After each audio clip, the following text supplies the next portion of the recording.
Hey guys, welcome back to Red Clay Oval. So the supercar is finished. And here is the new look.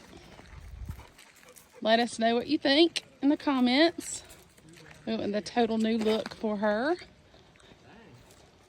Gotta thank Ralph Grizzle Trucking,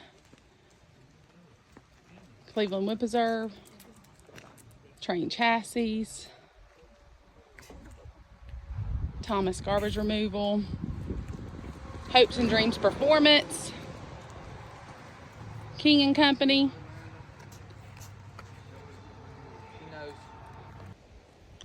Thanks for watching, guys. Thanks for all your support.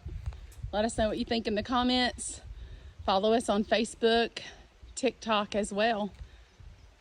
We'll see you guys soon.